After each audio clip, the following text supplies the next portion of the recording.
This episode is sponsored by Life Architect. As the IFS Institute's international partner, they organize trainings and online workshops about IFS and other modalities for those new to IFS and experienced practitioners alike. Life Architect is committed to advancing the professional development of mental health professionals around the world. The One Inside listeners can now get free access to 3 Life Architect IFS webinars, plus a 30% discount on selected on-demand workshops. You'll find all the details and links in the show notes. Welcome to Season 6 of the One Inside an Internal Family Systems podcast. I'm Tammy Sallenberger, author of The One Inside 30 Days to Your Authentic Self. This podcast is for anyone curious about their inner world and who have a desire to connect to that authentic self. Welcome. I'm so glad you're here.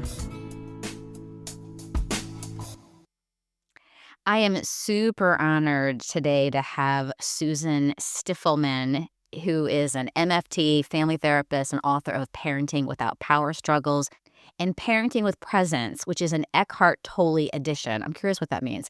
She helps parents foster deep attachment while staying clear, compassionate, and present. Love those self qualities. Susan also hosts the Parenting Without Power Struggles podcast and offers master classes, which you've offered master classes with some really cool people, and memberships to help parents be the calm captain of the ship for their families. And Susan has started falling in love with IFS and doing lots of IFS things. So I'm super excited to have you on the podcast. One of the things that I did read that I think this is on your website and on your Instagram, that you said something like, end the power struggle and keep your parenting cool. Yeah. I love that. So welcome to the podcast. Welcome to the One Inside. I'm excited to see you again. So let's start where we always start, which is where you are in the world and what do you see when you look out your nearest window? Oh, yeah. I'm in Southern California, and I'm looking out the window at really the woods, just beautiful trees, and it's kind of like a tree house here. It's a sunny day. It's a peaceful morning, and I get a lot of nourishment from this view, from nature. That's amazing. I love that. So, Susan, you have been in the is it coaching business with parenting? Sort of, were you coaching with parenting for the past 40 years, or was it coaching and then parenting became your specialty? Kind of what came first?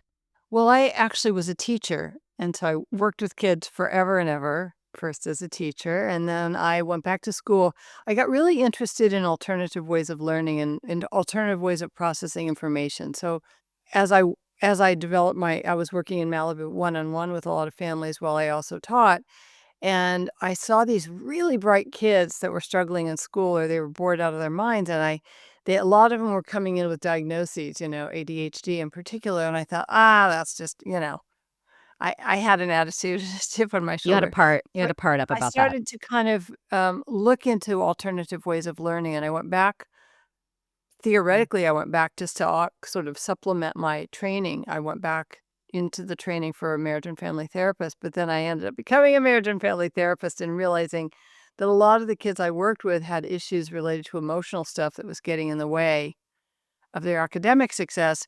And then flip side, kids who processed information differently were showing up with emotional challenges. And Interesting, so right? to tease out, which of those things were the piece, and then eventually the kids would get pushed in the room, fix him. He's so obstinate, resistant, defiant, depressed, getting in trouble, impulsive. And the more I worked with these kids, the more I saw, well, I really need to work with their parents.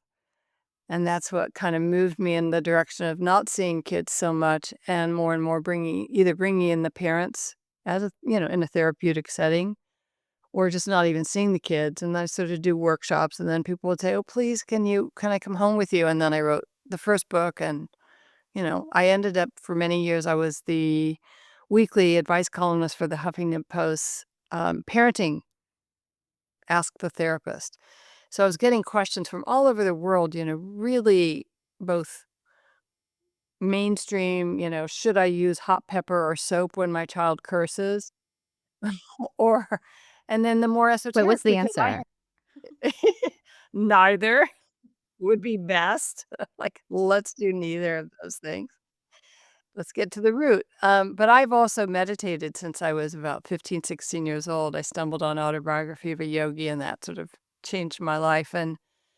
But I was hiding that part of myself and not bringing it into my work as a therapist or my writing.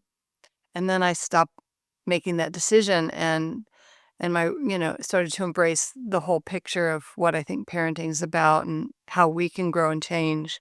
And that really became kind of one of the things I think I'm known for. So what happened that you're like, "I'm not gonna bring that, like, meditative style, I'm not gonna bring that in." What happened that you said, "I have to bring it in?" It's who I am. I mean, at the core, yes, I was a teacher and I was all those roles. But the truth is, I'm just a seeker or a finder. And um, from the time I was very young, I remember when I turned 10 having these very big thoughts like, wow, for the rest of my life, unless I turn 100, I'm going to be a double digit and looking up at the stars and pondering life and its mysteries. And it was so much a core of who I am, and I was compartmentalizing it because I thought, well, people aren't going to like that. People can't relate to that. Now, this is a long, long time. We're going back now. You could go to the grocery store and everybody talks about their yoga practice or which Buddhist philosophy they follow. But Right. yeah, it was just a realization. This is who I am. This is what I came into the world as and for.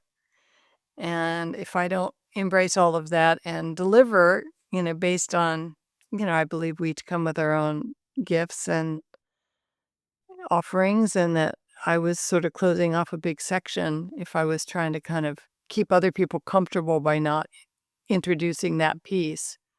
Oh, by the way, it's not just about how do I get my kids to put their shoes on, it's about what's going on inside of you that might even offer healing for well, here we go. I didn't know it was called IFS. For the part of you that's getting played out from your own childhood when your child refuses to do something you ask. And isn't it possible that we could both get our kids to be more cooperative and put their shoes on and heal with tenderness the part of us that got really activated when they refused to do it? Wow, okay, so you kind of went from, like, behavioral planning to let's look at the whole system. Let's look at Yeah. what's happening Yeah. inside of the parents, what's happening between the parents and the kid, what's happening inside the kid. Let's look at the system. Amazing. And then you came up with this, and this is all before IFS. You came up with this idea of captain.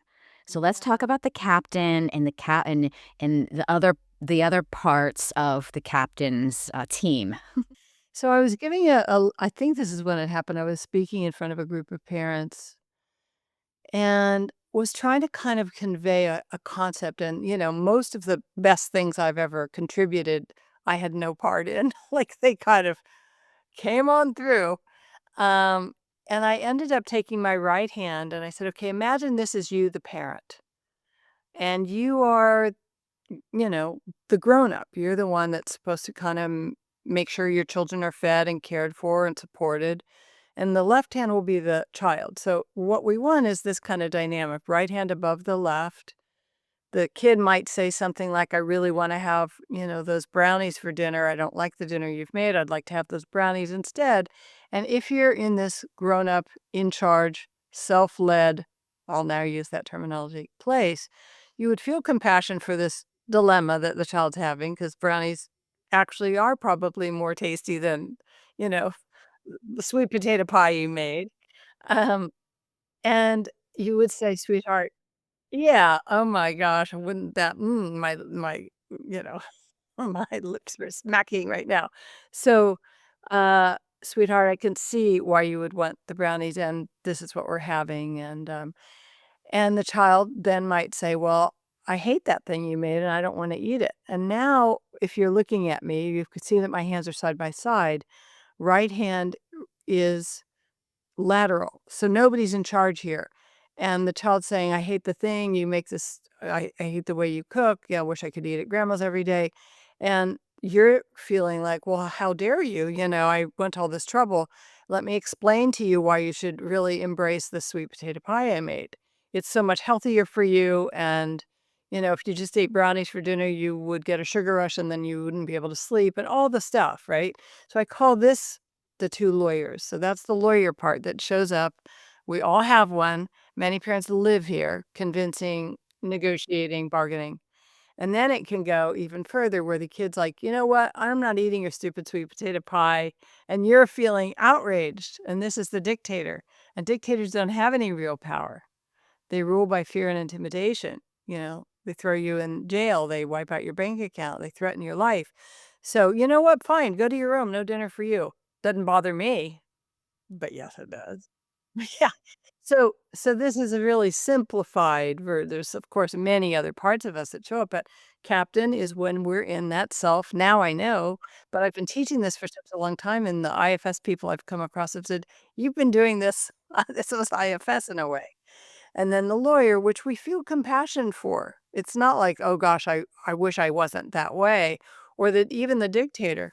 There's a compassion toward those versions of us that show up when they don't know what else to do.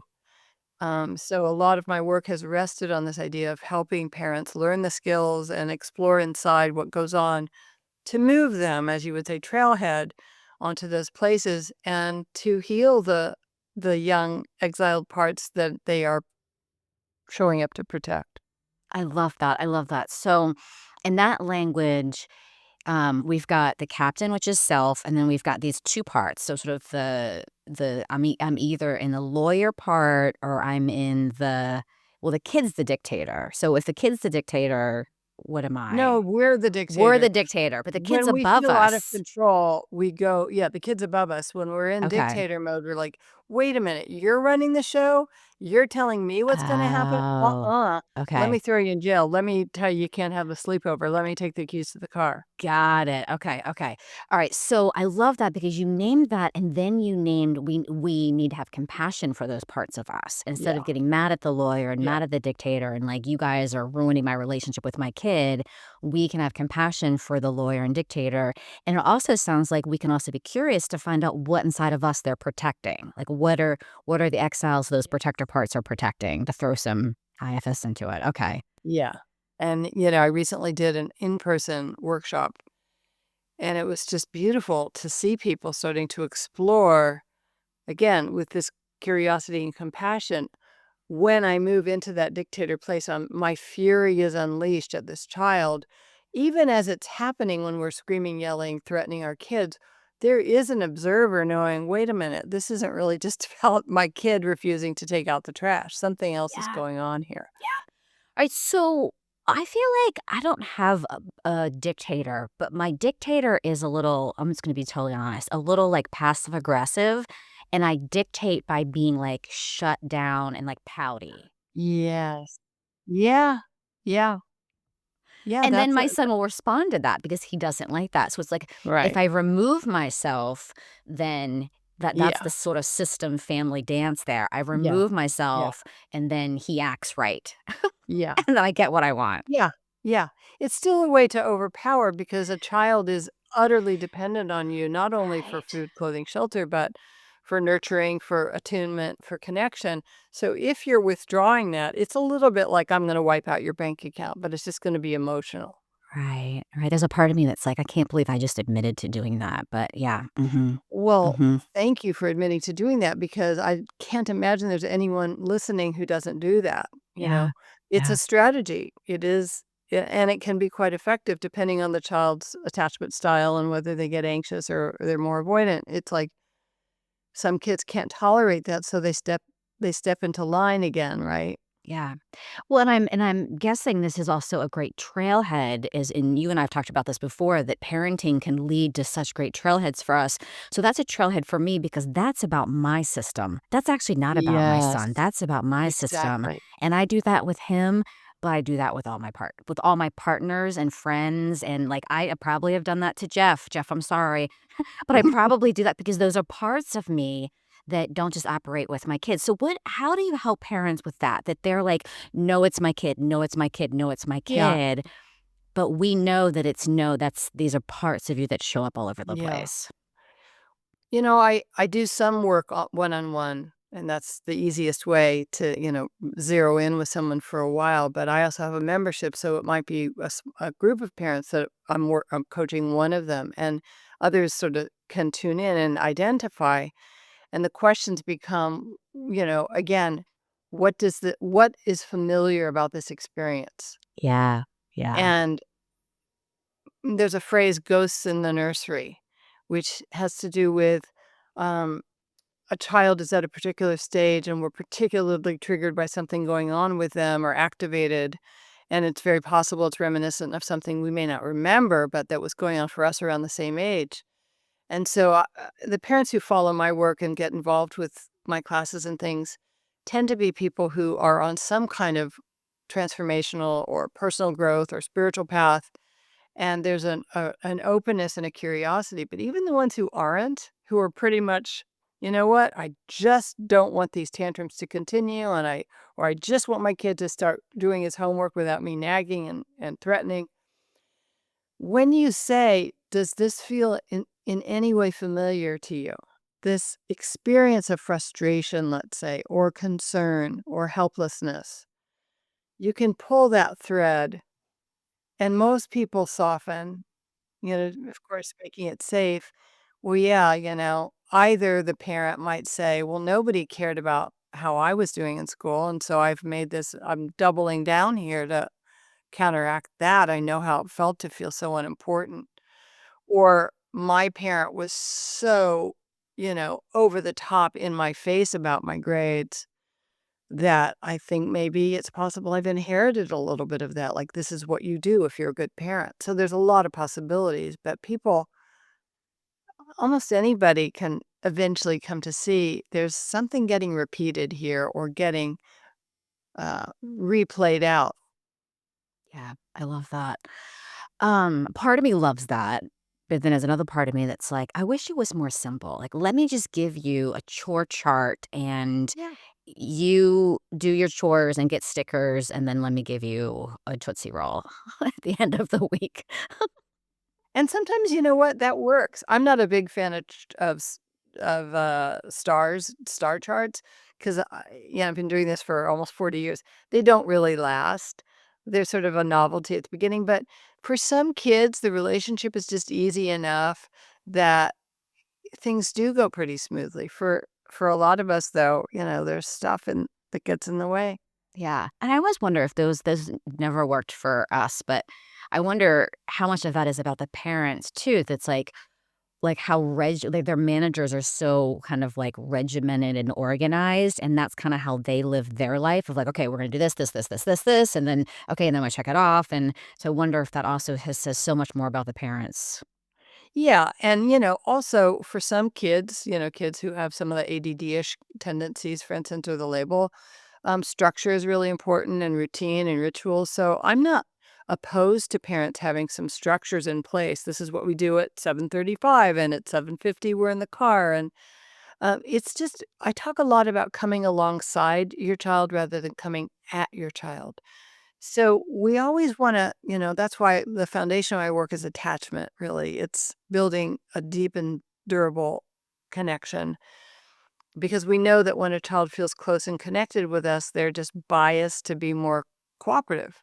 So in in those cases when a kid is constantly saying no, constantly defiant, I often will say, "Well, what's the quality of the relationship?" Or if I asked your child, "What percent of the interactions that you have with your parent are friendly?"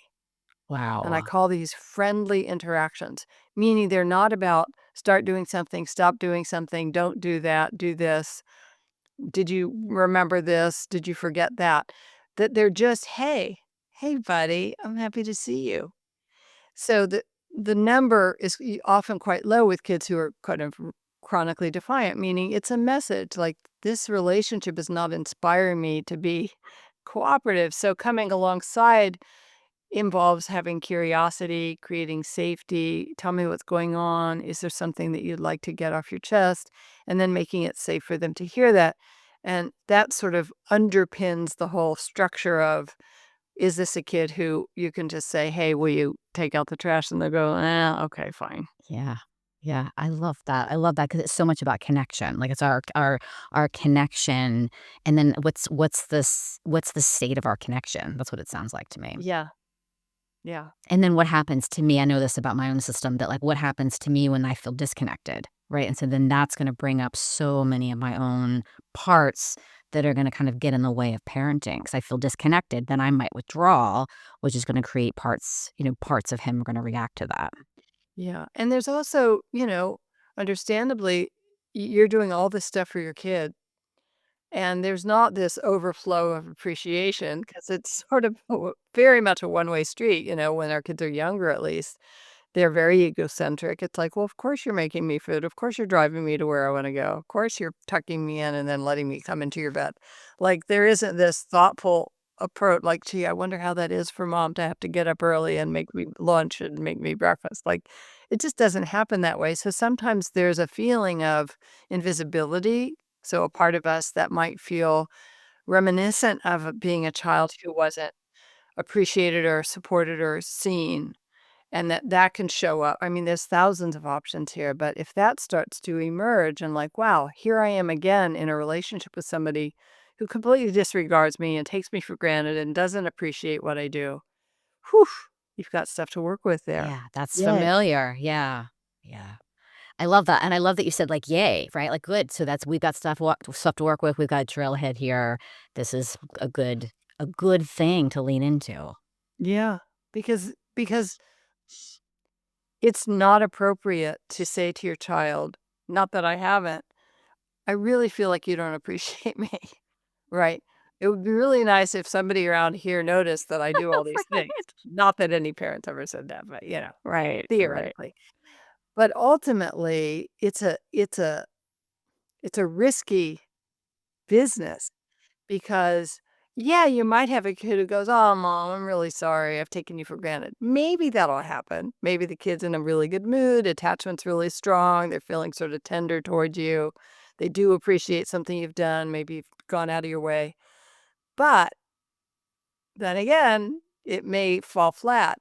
But the good news, and this is the beauty of the IFS work, we can give that to ourselves. We can go back from that self place, that healthy place that we are now, the full and rich self, and go back to that tender, exposed, vulnerable part that longed to be appreciated and noticed and supported and seen, and offer that. And this is the magnificence of the IFS work, I think, that it offers this foolproof. So, I mean, not that it's easy, but we don't need to get it from the outside. Right.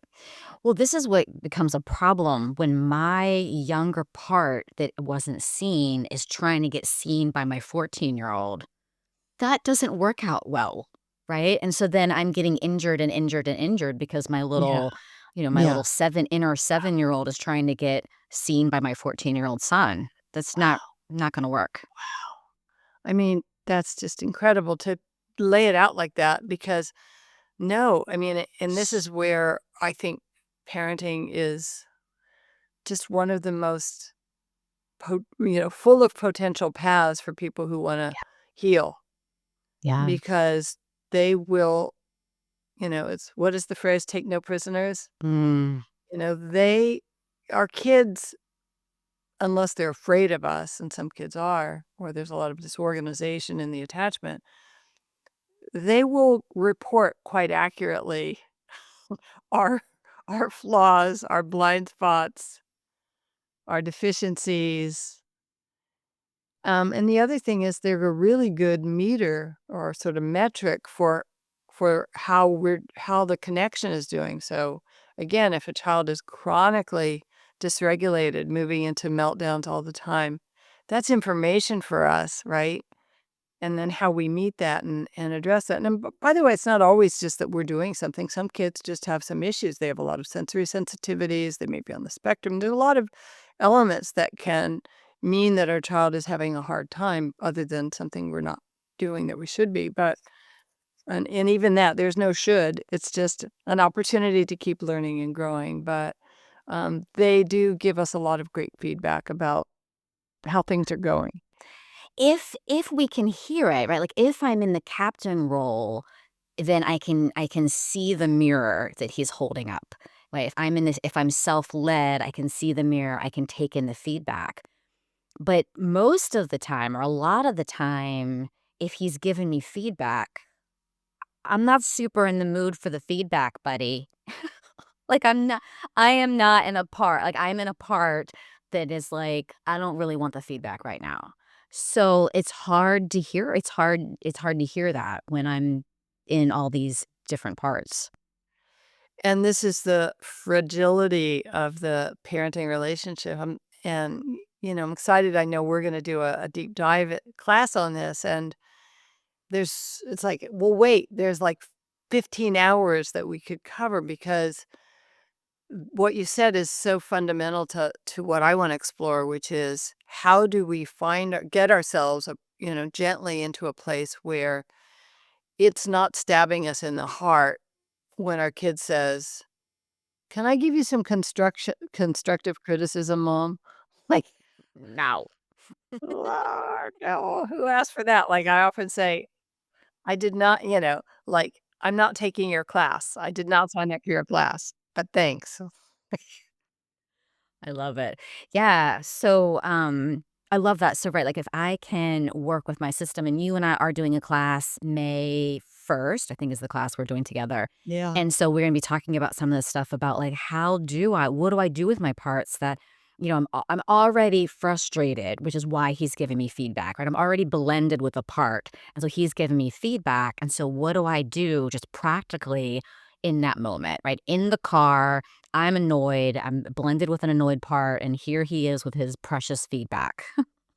Get out the car. It's so it has so much potential to take us in either direction, doesn't it? Yeah, yeah. I can either go with the head starts filling up with steam and it starts coming out of our ears, and the lawyer inside, or whatever you want to call it, starts making a case for why this kid is, hopeless and unappreciative, and maybe we start blaming the other parent or the teacher, the school. Or we can really, in that moment, I love Kristen Neff's work on self-compassion, and we've done some classes together. And this idea that you start by saying, "This is hard." There's just a gentle kindness toward ourselves before we maybe even get into exploring what the deeper stuff is. Maybe you put your hand on your face or you give yourself a hug.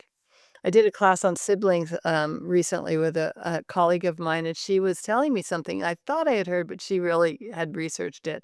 When you hug yourself, your nervous system doesn't know if it's you hugging yourself or somebody else, that you get the same kind of tactile grounding reassurance. So there are things that we can do independent of what the kid does or what we can talk them into doing to make us feel better, that really liberate us from needing them to be a certain way. When my son was 15, in fact, he turned 15 in Uganda. We had this epic experience with orphan chimpanzees, and then we ended up volunteering at this amazing facility in Tanzania, in Arusha, and a lot of adventures. And we traveled for 2.5 months. I'd rented our house out, and we went there. We finally did a safari. Then we flew all the way to Australia, and then we spent a month in New Zealand, sort of tripping around. I just felt like before he is launched, I want to kind of lift him out of the world he had. He was a great kid, but I wanted to, expose him to more of the world while he would still be willing to go. And 15, so not too far from your son's age. And it was incredible and also hard. And, think about being a 15-year-old boy stuck with your mom, you know, with none of your friends and all that. But it was still a beautiful, experience. But I didn't have anybody else to kind of it's like a crash course in just, yeah, trying, not always successfully, to manage the parts of me that were getting exposed or triggered or pointed out, or constructive criticism. And, especially that age, it's such an important age of individuation and separation, and there you are stuck with your mom, but also having these adventures and these deep conversations, it's just hard. Like, it's hard, beautiful. Like, I think Glennon Doyle, and we've done classes together too. She calls it brutiful. Like, Mhm. Yeah, I love that. When did you find out about IFS, and how has that right. impacted your work?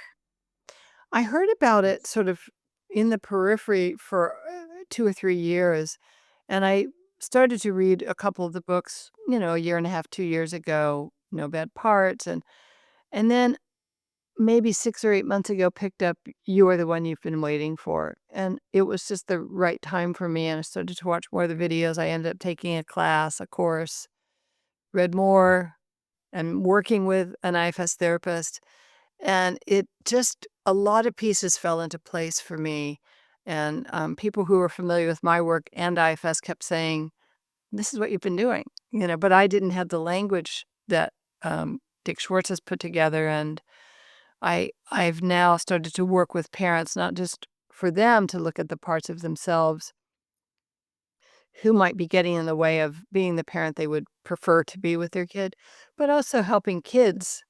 You know what? It sounds like a part of you really wants to go to that birthday party, and another part is screaming, "No, anything but that," so that they can start to become aware. I have a regular membership for parents that meets twice a month, and we do coaching and questions, but I run a group with a wonderful friend and therapist, Wendy Beharry, who wrote a book called Disarming the Narcissist, Surviving and Thriving with the Self-Absorbed. And every month, we also facilitate a group for parents co-parenting with a narcissist. And we have for a long time been using parts language to help kids, the parents who are on the call, say, well, how do I explain to my child who loves his dad why his dad keeps not showing up, or why his dad makes him stay in the bedroom and do his homework over 8 times until it's perfect in every way. Um, and so, that we've been using parts for that for a while, saying, "You know what? There's a part of daddy, of course, that just loves you to pieces and is so funny and interesting. And there is another part of daddy that sometimes." And so this all sort of brought it together when I really kind of took the course and started to really do the work. I love it. I love it. Susan, as we're sort of wrapping up here, what would be something that you would say to be supportive to parents that are in the muck, they're in the hard stuff, they're really struggling? What would be something that would be helpful to them? Oh gosh, please just be kind to yourselves, this is I've often said that when you have a child, you don't just suddenly change species. Like you're just you still, same you, except now you have a child. And yes, there are parts I know for me when I had my baby finally after 27 hours came out, I will kill you if you hurt my baby. Like something I'd never known existed, certainly inside of me, but in the world, that ferocity. Um, that emerged, but I'm still me. I'm still me, neurotic, flawed, confused, have the childhood I had, have the insecurities I have. So I think that if I could encourage parents to do something, right now to start from a place of deep, deep compassion for the impossibility of the task of raising another human being selflessly and consistently, forget it. Just can't, not possible.